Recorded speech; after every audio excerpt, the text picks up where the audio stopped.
Third conversation. He told me that the foundation of his spiritual life in him had been a high notion and esteem of God and faith, which when he had once well conceived, he had no further care at first but faithfully to reject every other thought, that he might perform all his actions for the love of God. That when sometimes he had not thought of God for a while, he did not disquiet himself for it, but after having acknowledged his wretchedness to God, he returned to him with so much the greater trust in him as he had found himself wretched through forgetting him.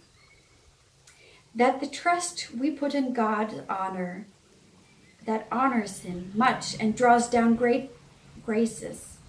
That it was impossible not only that God should deceive, but also that he should long let his soul suffer, which is perfectly resigned to him and resolved to endure everything for his sake. That he had so often experienced the ready succors of divine grace upon all occasions, that from the same experiences, when he had business to do, he did not think of it beforehand, but when it was time to do it, he found in God as in a clear mirror all that was fit for him to do.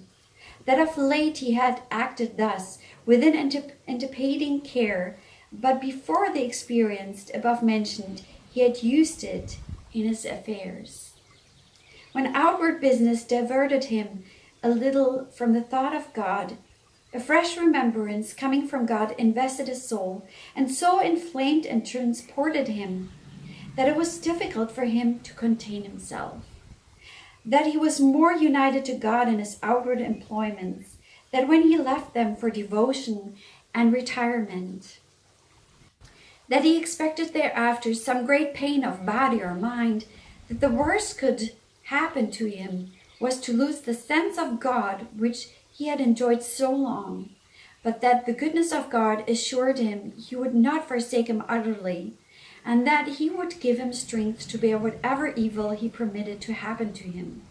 and therefore that he feared nothing, and had no occasion to consult with anybody about this state. That when he had attempted to do it, he had always come away more perplexed, and that as he was conscious of his readiness to lay down his life for the love of God, he had no apprehension of danger.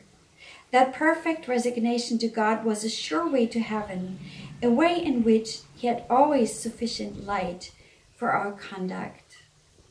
That in the beginning of a spiritual life, we ought to be faithful in doing our duty and denying ourselves, but after that unspeakable pleasures followed. That in difficulties, we need only have recourse to Jesus Christ and beg his grace, with that everything became easy. That many do not advance in the Christian progress because they stick in penances and particular exercises while they neglect the love of God, which is the end. That this appeared plainly by the works and was the reason why we see so little solid virtue. That there needed neither art nor science for going to God, but only a heart resolutely determined to apply itself to nothing but him, or for his sake, and to love him only.